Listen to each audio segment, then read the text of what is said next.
if your worldview does not match your living conditions, meaning that your worldview is that you must have X amount of body fat, X amount of weight being lifted, if not, you're unhappy, and then your living condition is that you don't even work out and you don't have time to work out, you're going to be unhappy.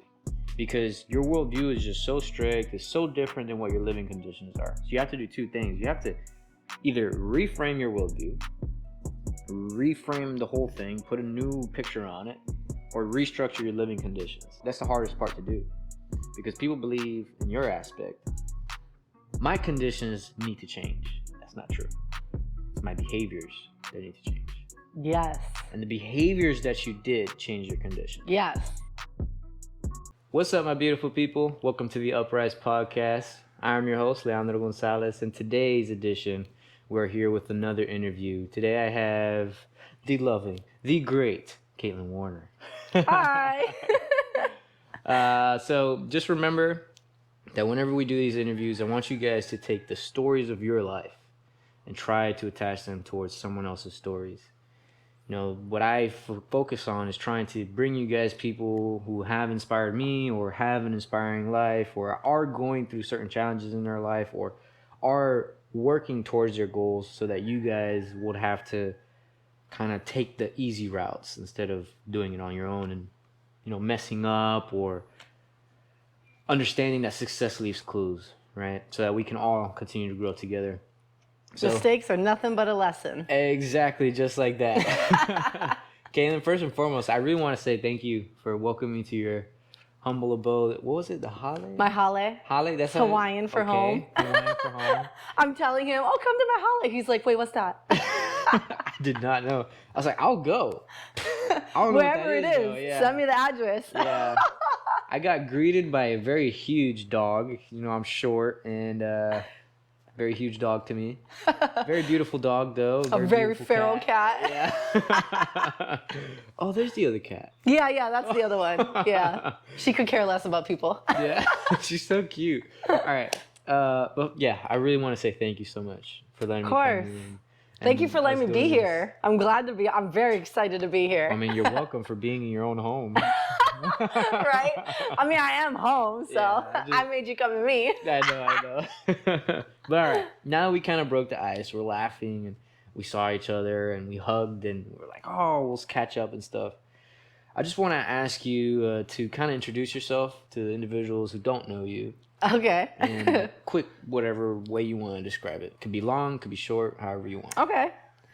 Mini bio. I'm very energetic, very loving, friendly. Obviously, we haven't known each other very long, but we became close. Well, I wouldn't say close friends, but almost there. We're hitting on that mark. Yeah. We're very like-minded individuals, so we vibe well.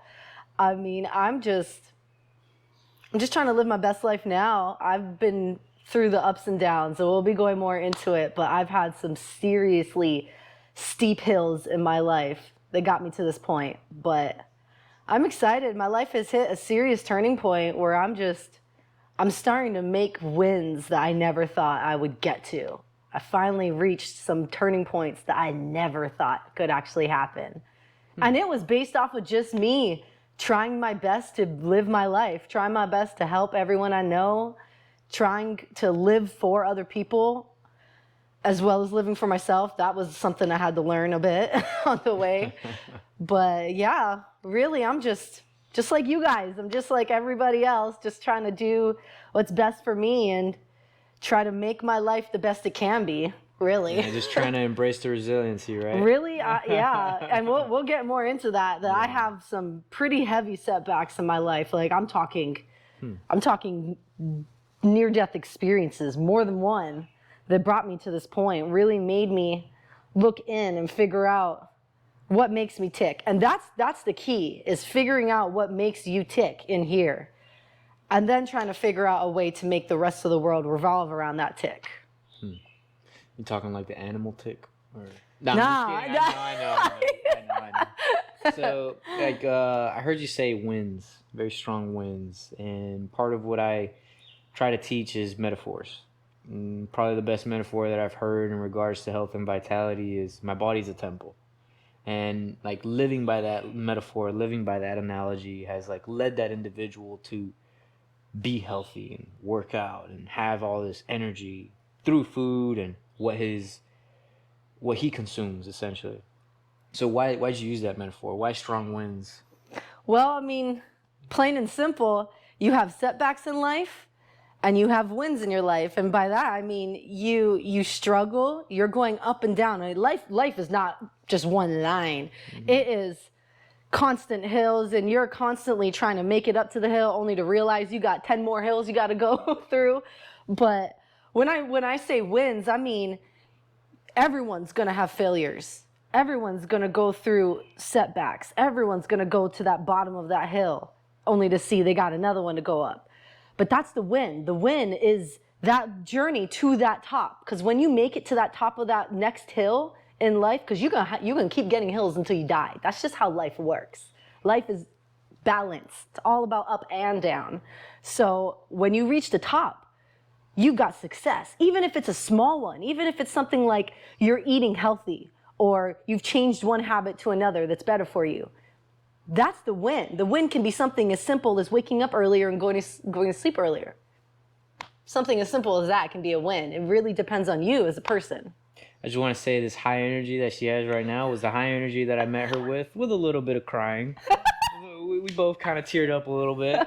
Same exact high energy I met her with. Same exact high energy. Oh, this is forever. This is nonstop. So I applaud you for keeping that. Honestly, it's definitely unique. It's tiring for everyone else.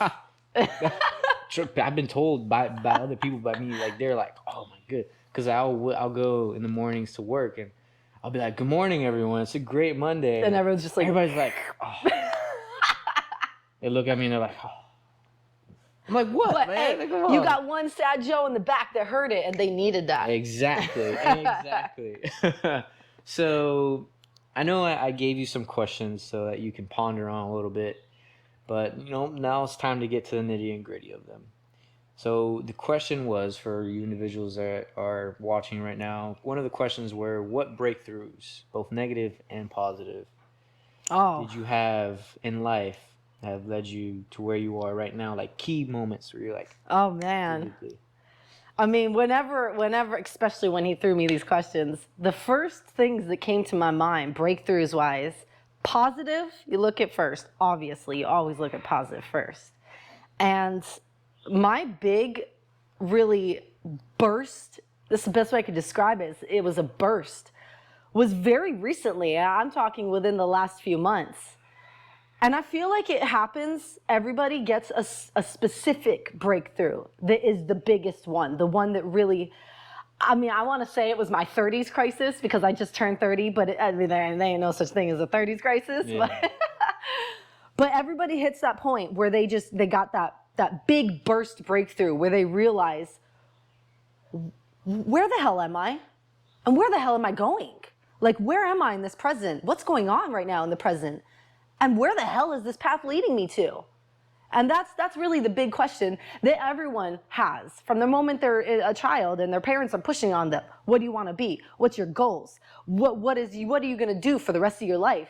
Majority of the time, they're pretty simple. They jump on the gun of like, you need to go to school, you got to get a college degree, you got to get a 9-to-5, and you got to just start living the life by how they are, vicariously living through your parents. And that's just not how it is anymore. It ain't like that no more. This day and age is not how it is no more. And it never really should have been that way. You don't live through, your parents shouldn't be living through you. They should be supporting your own wants and dreams, your own ambitions.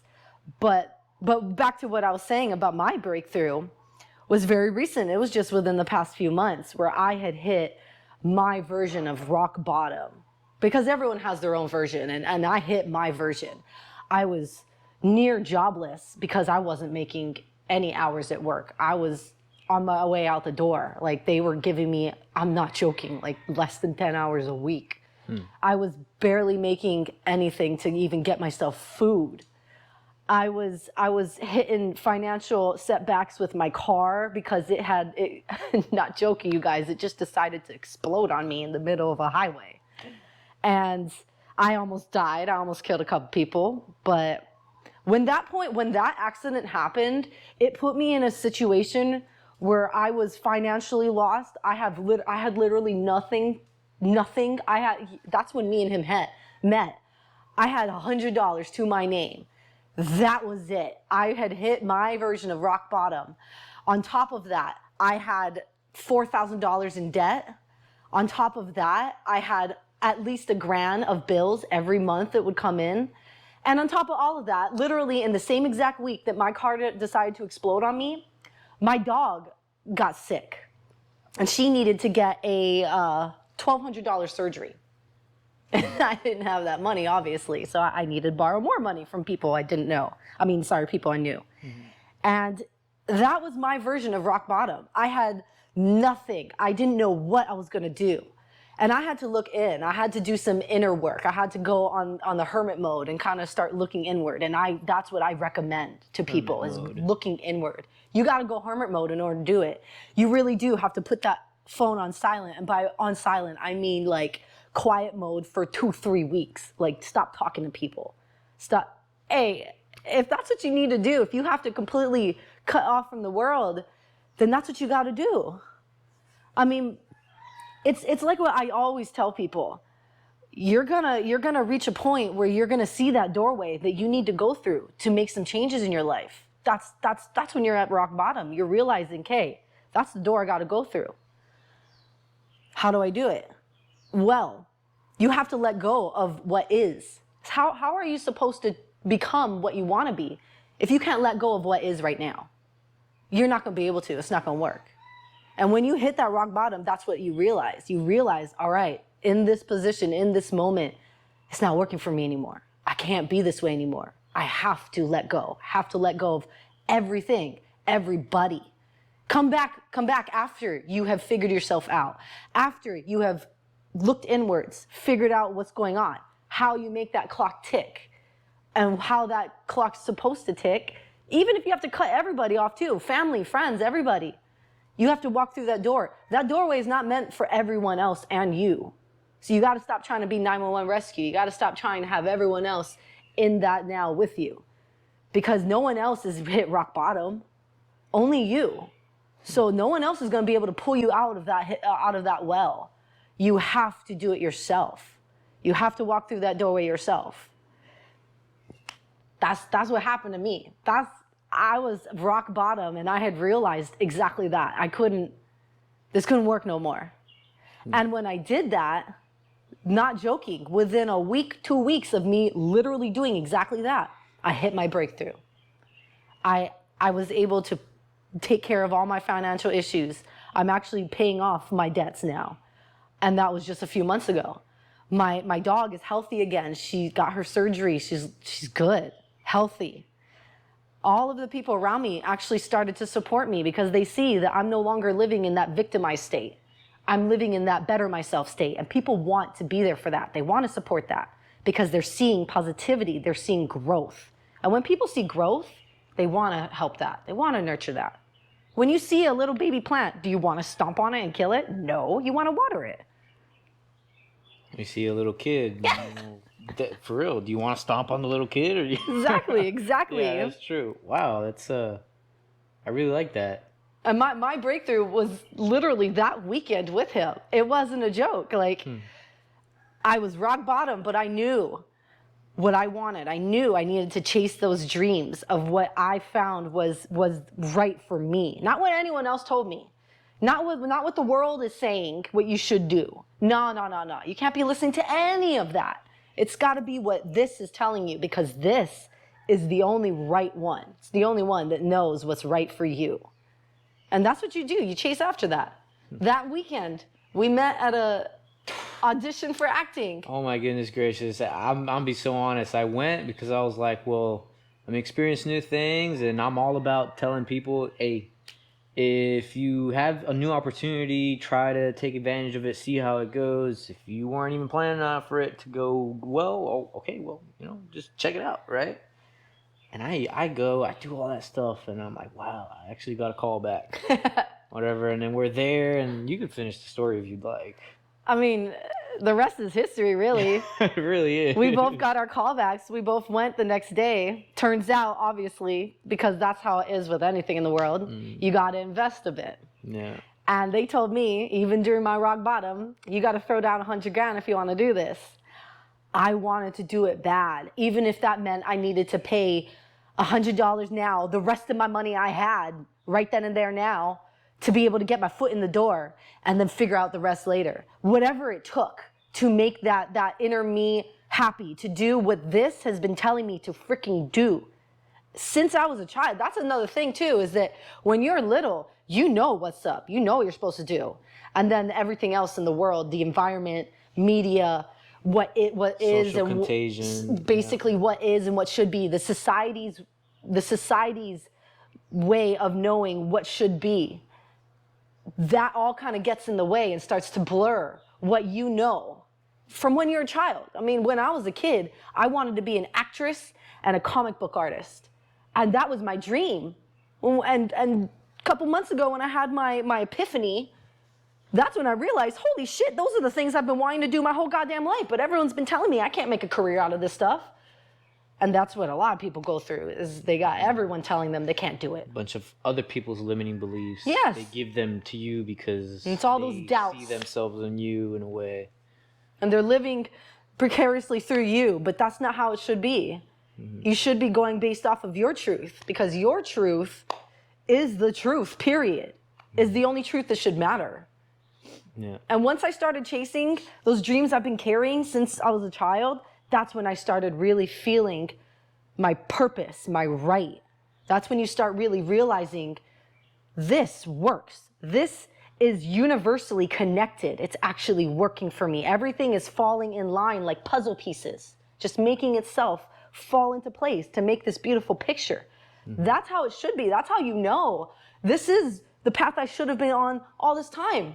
Because miracles are happening. No. It's not miracles. It just means that you are on the right path. And these things are falling in line because you're on the right path. Yeah. And I know nobody was there on that day, but this energy that she had right now, this passion, this inspiration. What made you think? I'm about to do it. I'm about to say it. This inspiration, this energy, this charisma, the clothes she had on, her body language, the makeup that she had on, she just looked like she needed to be there. And me hearing, and she verbally said it, she said, hey, I only have 100, like she said it out loud, and just hearing that confidence in her voice was something that told me, like, wow, this person is here and this is her last, maybe her last string. That was my thought, right? Oh, it was. And I didn't know that, right? And going through it, and I'm just there sitting, and I was like, bro, I tell my individuals, the people that I coach, that once you find your purpose, once you find your inspiration, you're in your spirit. That's what inspiration means. To be inspired is the root word of in spirit. And when you're in spirit, you take action. And me being a life coach and me nurturing people, that's my job, to nurture people, help people, grow people, tell people, this is what your passion is. Let me help you get there. I don't want nothing from you. I gain happiness from you succeeding. Like, that was literally my whole mindset. Before I met you, when I met you, even after I met you. And I was skeptical as hell. And because you know, you don't strike gold the way I did with this one. The act that I did was definitely a little shady. It was miraculous though. Yeah, when you find out later that this isn't just some scam, because majority of the time when these kind of things happen, you think this is a scam. This is a scam. How can life be throwing me a bone like this? Yeah. It's because I am on that right path. It's because I am living, how you said, in spirit. I'm doing what my life path is supposed to be doing. And because of that, the universe will throw you bones. I'm getting goosebumps talking about it because it does. I get goosebumps talking about it too. Like, the fact that you're referencing, like, this was what I'm passionate about. This is what I'm meant to do. And in you doing that, somehow I was there. Somehow you managed to be there. I don't understand it either. Somehow I don't understand laws of the universe. Whatever's out there, Because you genuinely, from the very beginning, you genuinely seemed like you were very much half on the fence on this. Yeah, like it was not something, because I just went to just go, right? And a nice story to connect with you in a way. I went to a Tony Robbins seminar in November, last November, and you guys know I'm a life coach, and for those that follow me, you've seen the video of me going to my first Tony Robbins event and being able to speak to that dude. Motherfucker, bro, I was livid. People go to those events for 20 years and never speak to that guy. Never have the chance to speak to that guy. Never have the chance to speak in front of 80,000 people. Right. Oh my goodness. But you did it. But I did it. And then you saying, and I get goosebumps talking about it too, because, bro, you were in your spirit. You knew what you wanted. You were clear with it. This is what I'm going to do. No matter what, I'm going to do it. I have $100. I do not care. I'm doing it. That was me at that moment too. I was like, I'm doing this. I do not care. This is what I'm meant to do. Speaking to him made me want to even speak more. My voice is like, that was my whole concept. But I just wanted to relate to you in that sense. But you got two stories right there. Yeah. That are living proof that all it takes is you following that life path, the one that truly fills you with fire from the inside out, the one where you feel like whatever it takes, if I have to cut off everything in life, if I have to cut all strings, whatever it takes to make this happen, the universe will make it happen for you too. Mm-hmm. If you show the universe, I mean, that's just how I feel, that's just the way I look. It really depends on your religions and your beliefs, but everyone has that higher power belief. You ain't a human unless you have that. No matter You're what. human, you believe in that. That's just how it is with having a consciousness. And it doesn't matter what you believe in. The fact is that it's all about attraction. It really is magnetism. And if you are pushing out that energy where you're going to make it happen no matter what, that energy will attract it. It will pull it in. No matter what, it will make it happen for you. You just have to have that belief, have that no doubt, because I would be real, I had no doubt. No doubts at all. I had doubts that I wouldn't be able to get the money in time, but I had no doubts that I would make it in this program, however I could do it.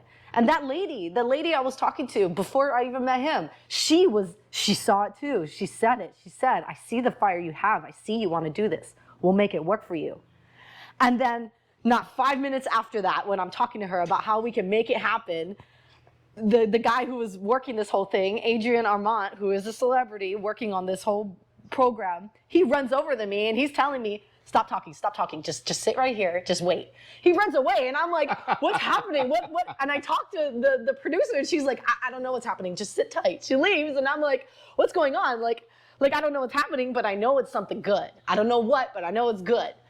And I look over and I see Adrian Armand talking to this fool and I'm like, what's going on? And they're both looking at me at this point and I'm like, we're both like, and they're pointing at me and I'm like, and then Adrian Armand is like, I'm like, oh God, what's going on? I go over and they're like, we just want you to present your monologue, which I did. And they both were just like smiling and just, in awe of me, I guess.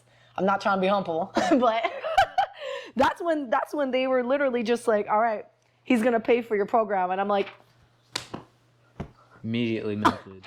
She didn't believe it. I'm like, she didn't believe it. I couldn't believe it. I was in awe. I couldn't believe it.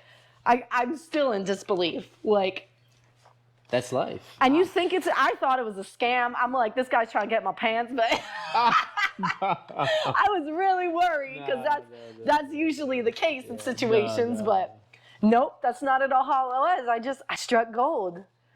And to this day, it's been months later, and I'm still talking to this guy. I'm still keeping him updated on everything that's going on with me. When I become famous, I'm going to pull him in and I'm going to do some interviews with him and get his name out there. Like, I'm going to be real. I'm going to do what I can to bring his. But that's how it works, though. That's how support works, is that when someone lifts you up. You don't just say, okay, bye. No, you lift them up with you. That's how it works. That's how community works. That's how like-minded works. Is when you are around like-minded people, and I recommend it, you need to bring people around you that are like-minded. Not people that you're related to, not your besties, no. Not people you've known since you were a kid, no. Because they might not be like-minded. In fact, majority of them will be unsupportive to your dreams. You want to build a community base around people who will lift you up. And not just lift you, but they go with you up. They level with you. Those people that are leveling with you, those are the ones you want to stick around with. Because those are the ones that will put those building blocks on with you, that get you higher and higher in life. Motivate each other. Not just motivate, but I mean, good example of mine was that first business I ever opened up. That was something that fell through, obviously, but majority of the time your first business will always fall through because you're learning things.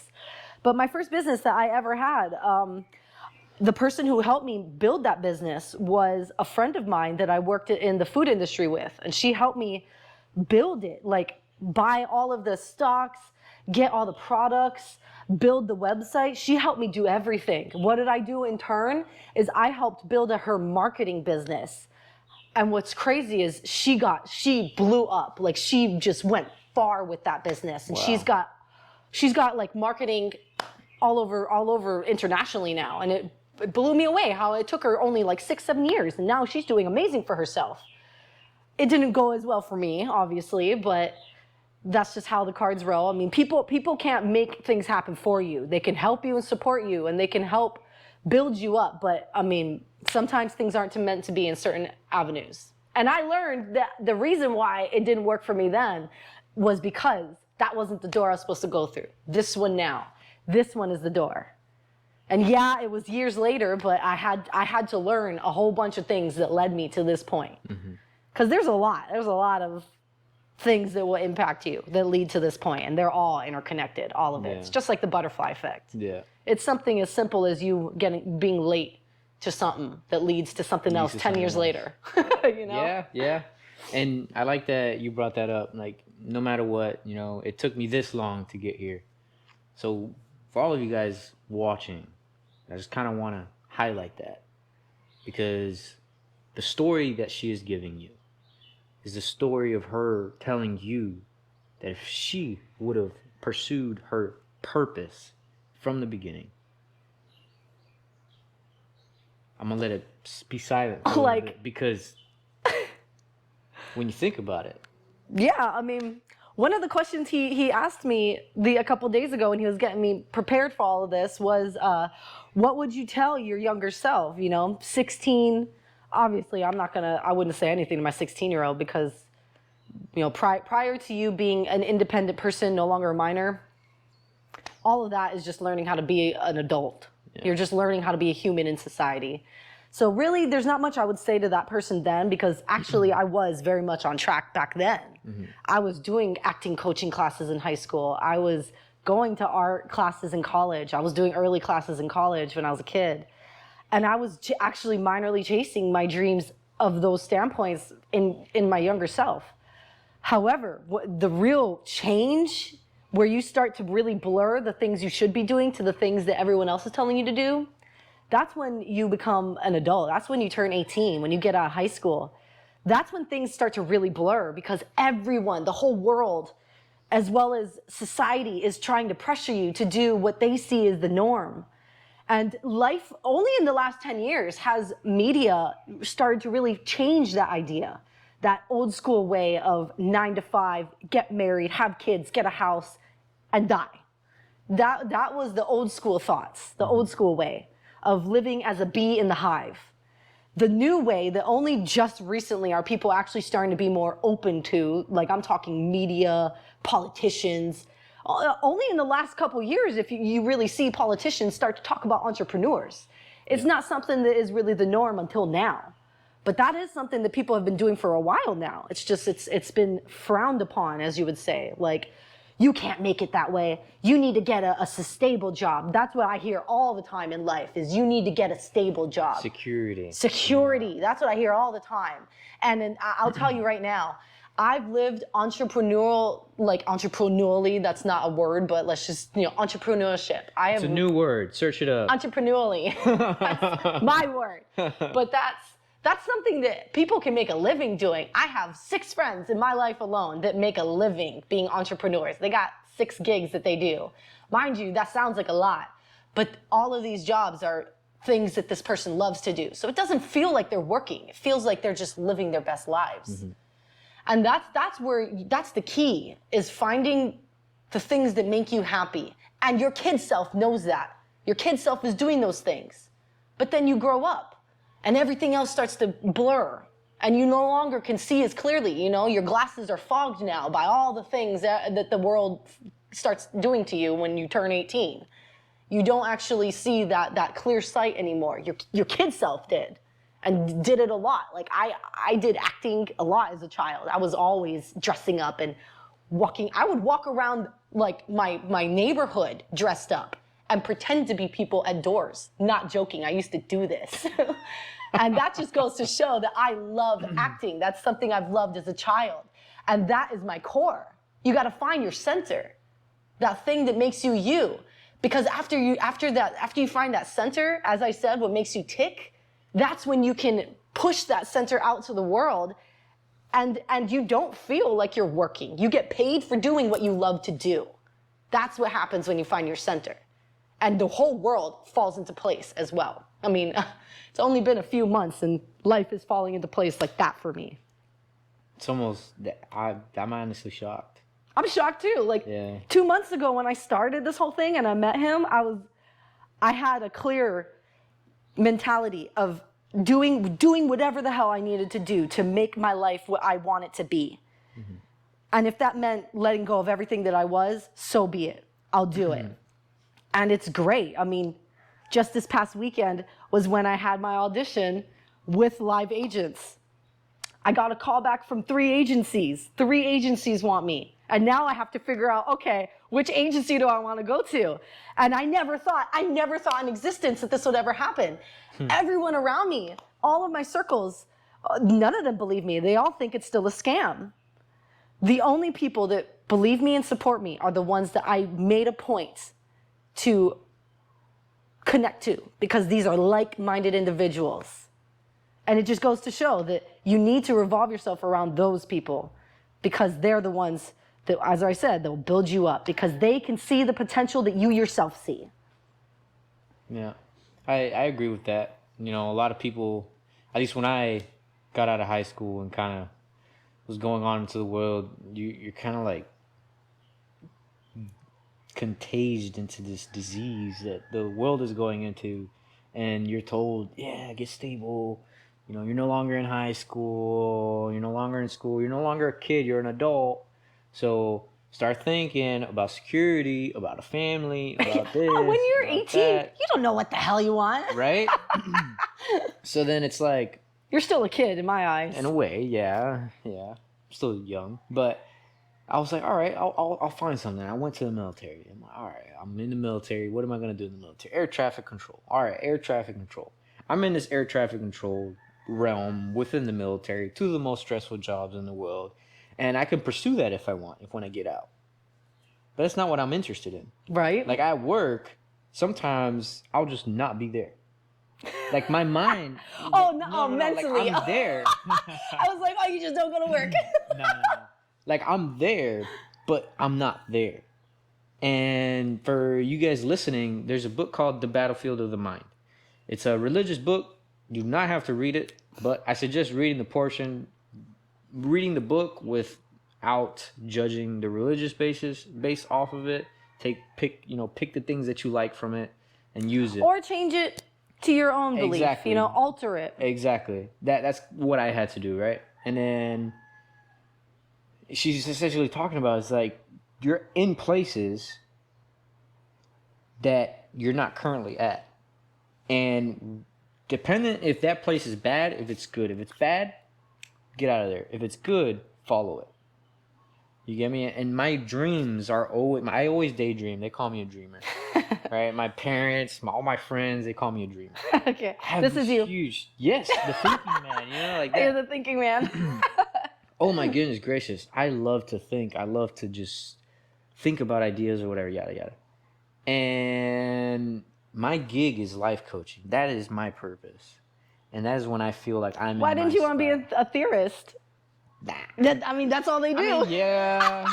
Yeah. They think all day and they get paid for it. I'm gonna be honest, I never really knew about like the fact that you can make money from just thinking. I never knew that. I never knew that. But as a kid, fuck, A theorist, now. I never thought that was a thing either until I got older, but I didn't know that theorists are literally just people who think up ideas and try to make it, like they try to prove it. That's all they do. Yep. And they get paid for especially it. scientists and like deep. Well, obviously, you got to go to, I don't understand why you have to get like a PhD and you have to go through 20 years of college just to be a thinker for the rest of your life. Like, it just blows me away, but whatever. But so you referenced a little bit about like having proximity, right? I believe proximity is power. Oh, So, it is. It's a big so power. powerful, so powerful. It's like, you know, gaming. I'm a gamer. I'm a big gamer. So it's like, imagine going into a fight with a monster, but you don't put any of your gear on. It's exactly what it is. Your friends are your gear, technically. Your friends are your gear. Your like-minded people that you revolve around or revolve around you, they are your gear because they will help you win that fight. Mm-hmm. You're not gonna. I mean, you could win the fight on your own, but it's gonna be a heck of a lot harder. You might have to retry a couple times. Yeah. That's true. But in reference to that, can you elaborate a little bit on how you made those switches? How you found those like-minded individuals? Oh man, it was hard. Cause I'm heavy anxiety. And you wouldn't think that talking to me, getting to know me. I'm very good at acting, but I've always had heavy anxiety, and most of it started from my biggest setback, which I never actually said, which is my epilepsy. I developed epilepsy a couple years ago, and after my epilepsy, it really caused some major crippling anxiety. I was stuck in a house for a year, where I wouldn't see anyone except for family. And I'm talking the family that lived with me. I didn't even want to see family that lived outside of me. I had severe anxiety. And it's difficult. I get it. It's hard, but you gotta just go out of your comfort zone. Plain and simple. That's as plain and simple as it can get. You gotta start going out and meeting people that you know. I mean, people that vibe on that same level. And I'm not talking go to the club and go to bars. No. I'm talking like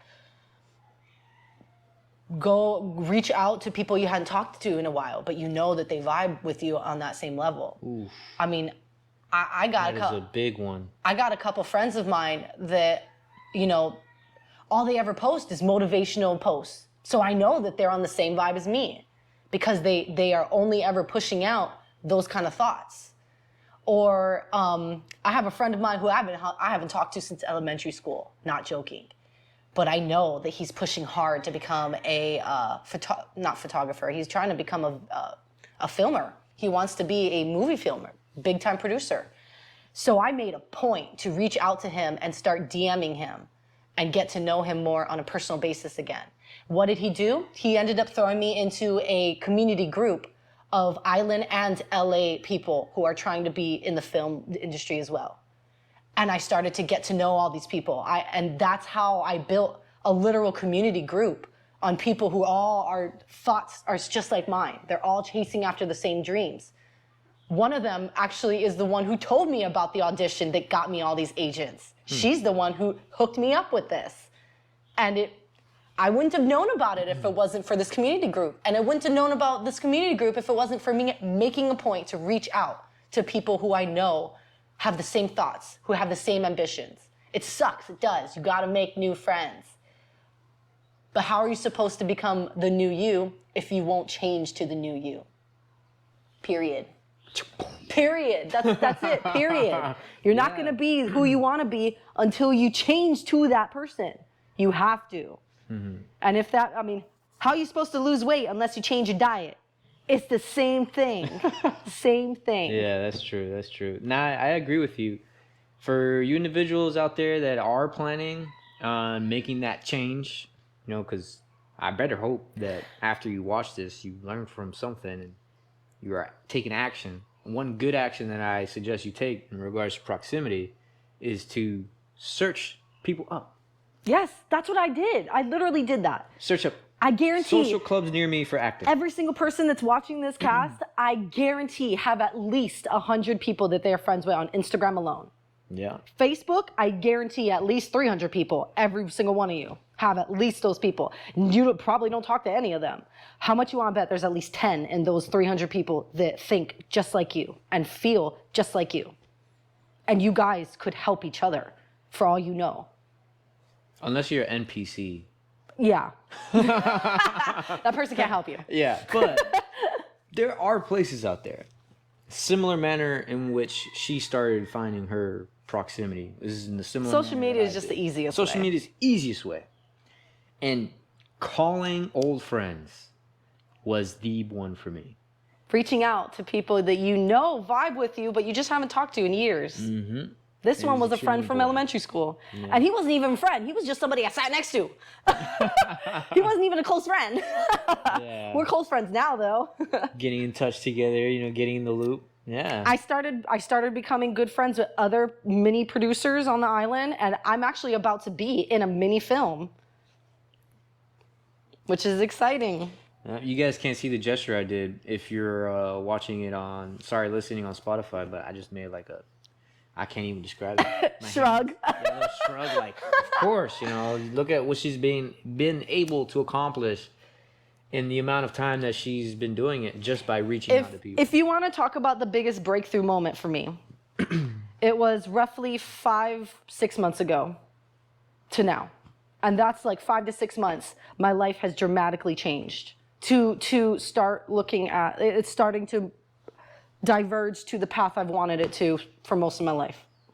And people think that takes years. Yeah, most people think that takes years. It's taken me 6 months because I've made the choice to cut everything. It's a hard thing to do. It is. It's hard. And sometimes you feel like an asshole. There's times where I felt like a horrible person because I'm literally ignoring people. If they love you, they'll forgive you. If they are angry and hold a grudge, maybe they weren't even right to be in your life. Like maybe they weren't even right for you. That person probably shouldn't have even been in your life to begin with. And sometimes you have to cut ties from family. I have family members that I haven't talked to since I was a child. Why? Because they stole all the jewelry in my house. Sometimes you have to cut ties. And yeah, it may feel drastic, but it's really not. Because you are the most important thing in your life, period. Okay. Yeah, Period. that's true. Yeah, your kids feel important, for sure. But if you died, how are you going to keep taking care of your kids?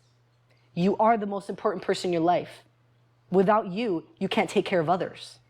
Without you, what you have in plans cannot happen. So you are most important. And you must do what you need to do to make changes. Yeah. There's this equation that Tony Robbins follows, and he explains it better than me, but if you guys want to look it up, you probably try to. Get a better understanding of it. But essentially, like, the core of it is people have worldviews, people have living conditions. And it's said that in the psychological aspect, if your worldview does not match your living conditions, meaning that your worldview is that you must have X amount of body fat, X amount of weight being lifted, if not, you're unhappy.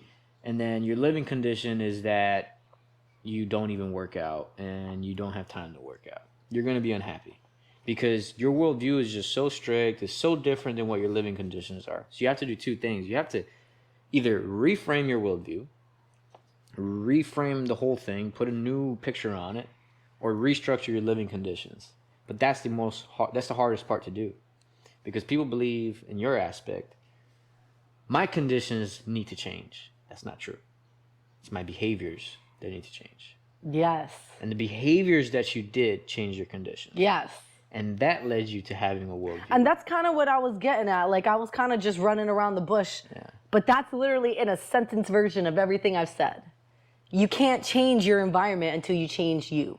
And that's what I meant. Like, I'm not saying change your environment, like move and shit. Nah, like, you have to change your behaviors. You have to change what you're doing in order to change everything around you. Like she said, if you want to lose weight, get in a diet. Stop eating Twinkies. I don't know. Period. I don't know if you heard this song, but there's a new song going around. It's called Richmond North of Richmond. I don't think so, no.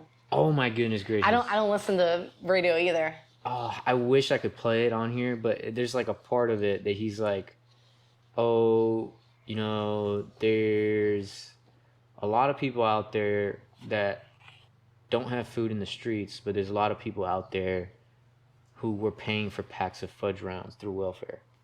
Oh, wow. The song is amazing. It's called Richmond North of Richmond. I suggest Listen to it. I suggest you listen to it. But also, you brought up your car, something happening to your car. Was that on a H2, is it? Like no. Right next? No? Okay. It was on the leaky. I was going 60 down it. Right. And the back part of basically what happened was my back tire exploded and took my whole back. Just gone. Okay. It almost involved 5 other cars. If I had hit any other car, I guarantee it would have been on the news. The leaky is where again? That one is the one, you know how you're about to jump on the H3 or you can keep going straight? Oh, okay. Yeah. All right, just keep on going straight. All right. That's the one. I'm not gonna lie, I kind of got scared because I was like, I remember like about 3 months ago, there was a huge accident. And I didn't know if it was that one. No. Wow. The good news is that my car was, The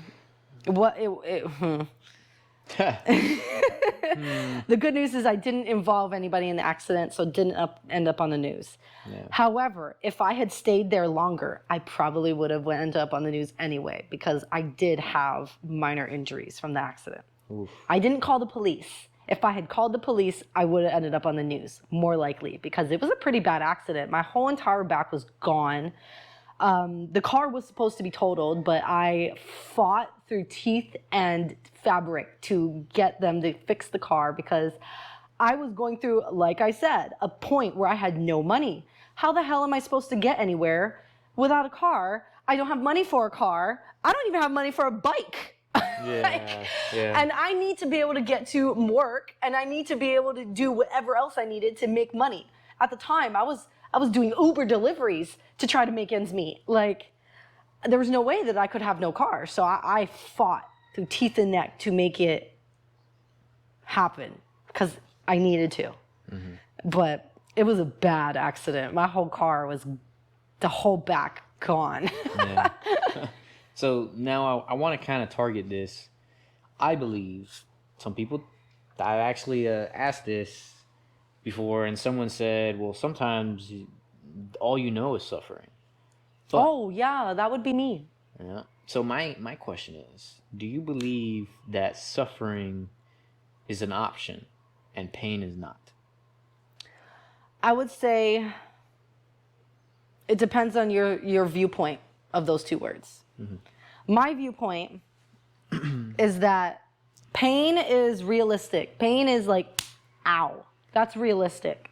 However, suffering is internal, which 100% sometimes it happens and you can't avoid it.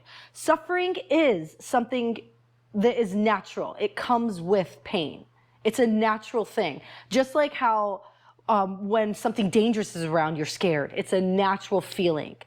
Naturally, you have it. If you don't feel suffering when you're in pain, you ain't human. It's a natural thing. However, your choice is how long that suffering impacts you. That is your choice. And you can choose to move past the suffering and look at the pain, because the pain could still be there depending on how long you're hanging on to suffering. The pain could still be present.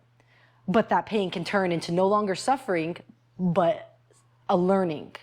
It becomes something you learn from. Good example was my car. My car put me through emotional suffering that like I said, it was my rock bottom. And I've had at least 6 near-death experiences, but this one was my rock bottom because of everything else on top of it. It was a freaking sundae. It was an ice cream sundae of all life issues. So the suffering was heavy for me. It was heavy depression, heavy anxiety, which I already had from my epilepsy. I was on my way to an epilepsy appointment because I had epilepsy 2 nights before. Like, it was just heavy suffering that I was going through emotionally. But what happened to me during that point was my breakthrough. It was my epiphany.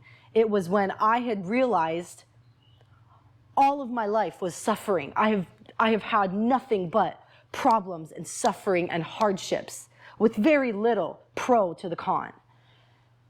And that was when I was like, you know what? Fuck this. I'm done. I'm done doing this. I'm done living in this. You can choose to continue being in this, well, I've always been this way. Well, that's all it'll ever be then. You can choose to live in that mindset, or you can choose to say, that was how I was living. I'm no longer doing this. I'm done. And you move out of the suffering. The pain could still be there. I was still suffering my pain. I was still going through the pain and hardship of not having a car, the pain and hardship of my crippling anxiety and depression, the pain and hardship of my dog. I was still dealing with all of that. But I decided to move out of my suffering and no longer being victimized and move into taking all of this pain and driving me forward, pushing me forward, giving all of that pain fire to fuel me to my destination of, all right, betterment. All right, that is my goal. You can choose to continue to victimize and go, oh, poor me, poor me.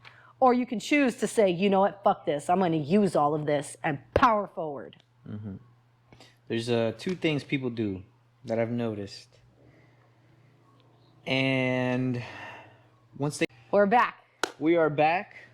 We ran through some technical difficulties, and now we have a beautiful friend here with us. We got our mascot. But the camera got a little bit hot, so we had to kind of retract a little bit and recalibrate and restart. And we're back. Yeah, we're back. What I was talking about was the crisis of meaning. And within that crisis of meaning, people either crash and burn because they indulge in other things, or they get an informed optimistic approach by seeking. And what do I mean by seeking is what you went through. Seeking information. And my breakthrough in my life was that major downfall in my life. I want to find out why I felt this way. Why am I feeling bad about my identity? Why am I feeling bad about what has happened to me in life? Why are these things happening to me psychologically? And me learning that and knowing that led me to be, there's a lot of people out there who have this pain. So let me solve it, right? And then in your life, you know, how has that helped you, like, shifting from, I remember you said it earlier, like from victim blaming to actually pushing forward, but not necessarily like using the suffering, you touched base on that, but like just getting out of the unknown and knowing things. How did that help you? Knowing as in like knowing what I needed to do? Yeah, like not necessarily knowing what you needed to do, but like knowing the first step. How did that make you feel? Like, how did that transition go? Well, I mean, it really just came down to, like what I said before, where I had to go hermit mode. It really just came down to that. You got to quiet the voices of everything. And I'm talking even the voices of, like, what's going on up here. Because we all know it. We all talk about it, how the mind and the heart, they kind of argue majority of the time in your life. Well, your heart will tell you one thing, your mind will tell you another. Because your mind is trying to be very logical. It's trying to put some meaning, some reasoning, some explaining behind things. And then there's your heart that tells you the truth. The truth that you don't want to, there's no scientific reasoning for it, so you can't believe it. There's no way, it's just a feeling. No, it's not the truth. The truth is that what your heart is telling you to do, that's what you're supposed to be doing. Not what this is telling you to do. Because this is focusing on the worldview. This is worrying about the worldview. You got to look at the heart view and figure out what this is happening. And when that happens, when you figure out what your center is, like what I talked about, and you start to figure out what your purpose is, the things that are the strongest in you, the things that you are amazing at, have been since you were a kid, the things you love to do. Once you figure that out, that's your first step already. That's your first step. Clearing the fog and seeing the playing field on how it should have been. And seeing, all right, this is the chessboard, and I can see it clearly. I can see my pieces. I can see the moves I'm supposed to make to win that king. And that's how it works. Once you start clearing that board of the fog, you really start to see all of your pieces and the value of each piece and how you're supposed to move those pieces to win that king in the end. And it just really comes. Once you clear the fog and you see the chessboard, it comes. Yeah. Your first steps are clear to you. Mm-hmm. And the drive is there too, because you see it as attainable. Once you clear that fog and you see, I'm getting goosebumps talking about it, because this is what happened to me. And everyone's different, but for me, I cleared the fog. And I started looking at all of my pieces, because your pieces are your skills, all of the things that you have been honing to this point, the things you are amazing at, the things that everyone thinks you are top-notch great at, your talents, what you've been doing since you were a kid. Those are all of your chess pieces. They're everything that makes you you, all of the things that make your team, your little chess team, a whole team. And from there, you actually start to see, here's my team, there's the chessboard. This is the step I need to make. I have to move this pawn, and that is my first step. And then 7 steps down the line, I have to move this pawn, but I have to move these other pawns first. That's what you do, is you figure out what your pieces are, and you figure out what first moves you got to make, and you've already got 20 moves in, because that's how chess works. You got to look at life like chess. You're thinking 10 steps in advance. You're not making those steps yet, because you know you have to make these other steps first to make that step with your bishop or your queen or whatever. It's a good way to think about it. Yeah. Couldn't have put it better. So, the final question, and I always ask people this question. What do you want to be known for, or who do you want to be known as? I want to be famous. Don't we all? Yeah, I mean, not everybody, but That's true. I really just want to be known for what I am. I mean, there's a lot of people out there who aren't proud of who they are. I am proud of who I am. I'm not going to be humble. I'm a very giving and loyal human. I've done nothing but others things. Like, I've done nothing but care for others my whole life. And I've always wanted to give what I have, my gifts, to everyone else. I've always wanted to live this life for others. I want to be an actress so that I can inspire other people. I want to be an actress so that I can be in the industry that actually can be a voice. I can speak in this industry and the world will listen to me. Not necessarily follow along with me, but they can hear me. And that's the first step in making a change. I want to change the world, I do, and I have big plans for it. And I want the world to know that. I want people to look back at the things I've done 20, 30 years later of me passing. I'm talking like legend status. I want to be 50, 60 years in the future after I'm dead and people are still remembering my name. People are still doing things like reading my book or going to a certain community I've built and knowing that I, Caitlyn Warner, am the one that started that or built that. And they feel inspired to do the same.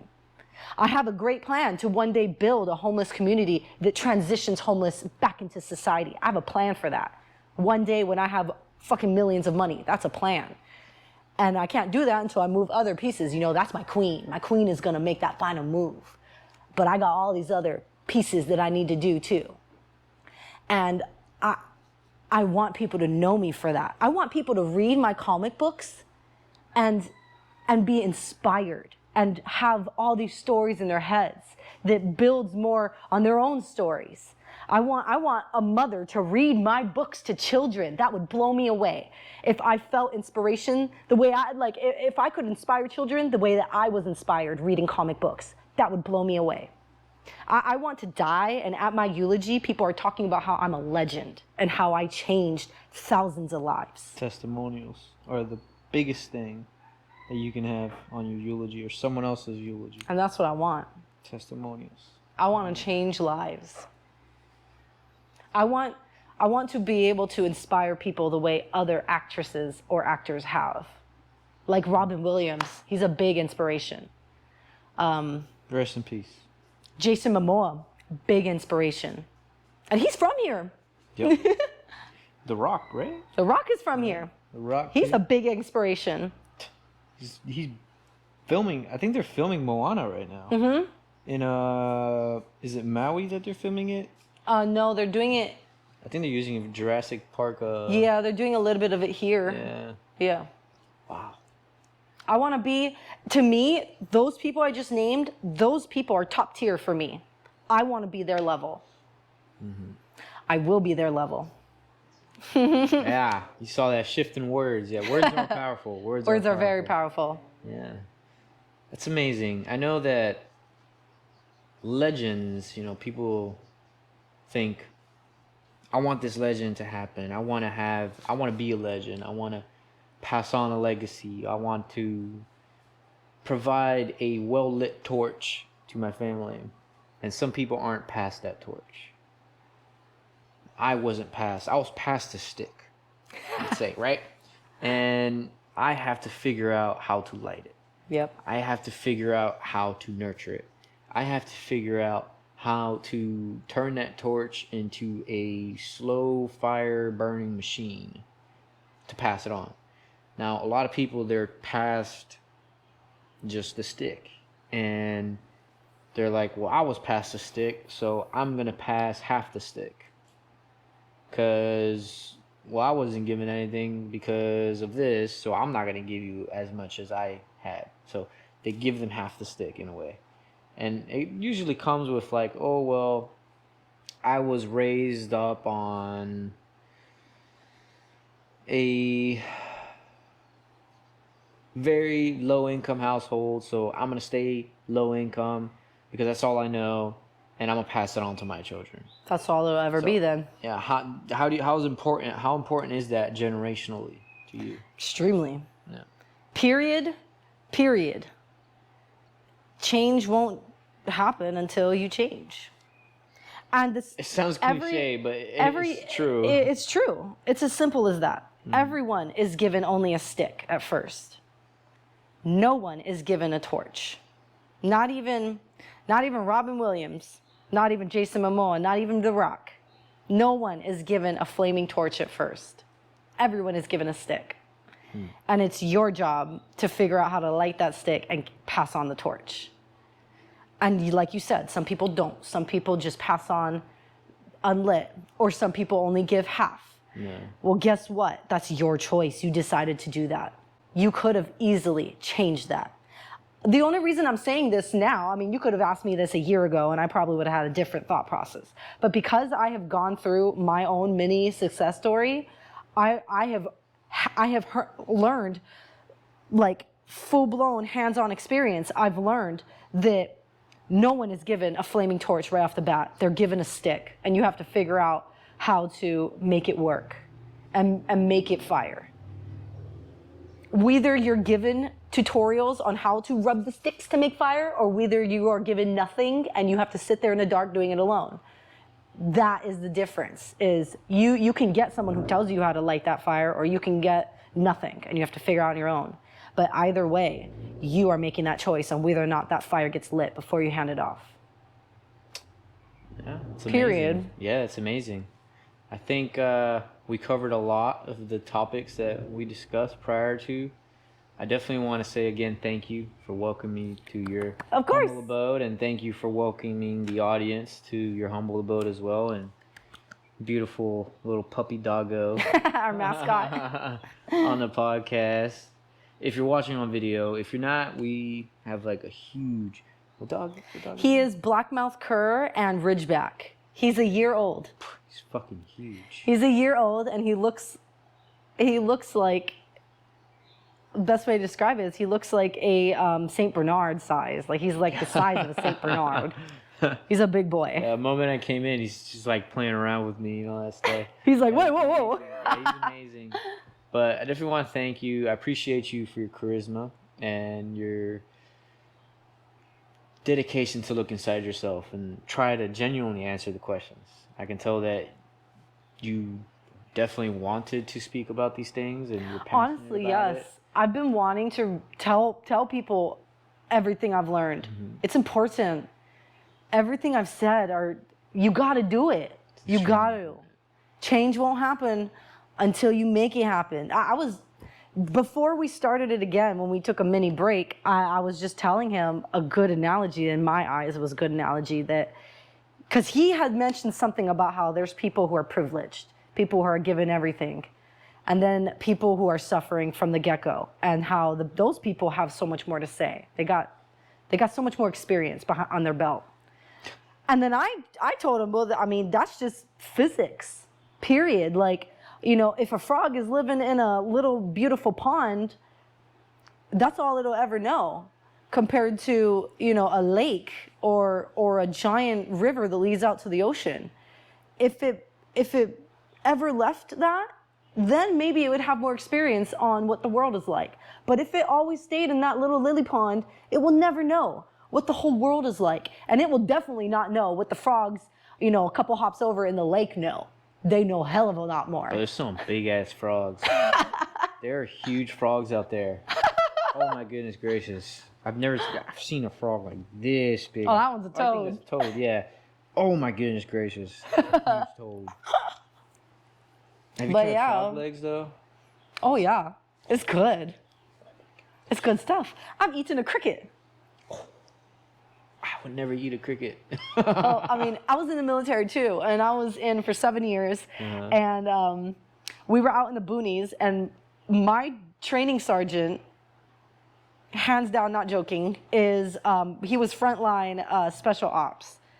And he moved out of that because he got injured and he couldn't work there anymore. So he moved out of that into training. So he was doing training for us when we were doing a special mission out in the field. And I'm talking, we were in the boonies of Utah, like the middle of nowhere, thousands and thousands of miles from anything, including a base. And something happened where an animal, I don't know what it was, but something got in our food and all of our food was trashed. And this sergeant, who was very much like lived out in the boonies for most of his military career, was like, all right, we're good, don't worry about it, we don't need to go back, you guys will survive. And I was just like, fuck my life. Sure enough, a couple hours later, all of my lower enlisted came up to me, and they had a whole bucket of giant crickets. I'm talking 3 to 4 inches giant, like giant crickets. And he walked up and he was like, we got dinner. And, you know, people didn't need to eat it, but most of us were starving, so it was either starvation or eating these crickets. So, of course, I ate the cricket, and it was like eating a cockroach. It was horrid. It was horrid. I never did it again. There's like, I think in Mexico, they have salted or like seasoned crickets. Yeah, my parents, they went to Mexico, and they like tried it and stuff. Well, Texas has candied crickets. She sent me one of those too. Oh, I didn't even eat it. I couldn't. I didn't eat it. Oh, I didn't eat it. I could not eat that, man. Oh my goodness. I'm just getting. And That's his thing. It's crickets. I look-y forget like that. I'd be podcasting sometimes, but have you ever seen those eggs? It's like the duck is still like it's in it. It's like almost about to like hatch. You know what I'm talking about? Yeah. Oh, have you ever ate that? No. Oh. I think it's called balut. Oh yeah, that. Oh my. Where it's a half matured egg, where it's like half of an animal matured in there. Disgusting. My friend ate one. He said that you can like feel the bone Yeah. God. Oh God. So like, I like sardines. I know we're getting very off Oh, topic. sardines, disgusting. I like sardines though. I love sardines. Like I'll. It's the same thing, bro. I It's the know. same thing. I know, but It's just a fish version. I know. I be damn going thing. ham, bro. Middle of work when I'm up That's in the tower. horrid.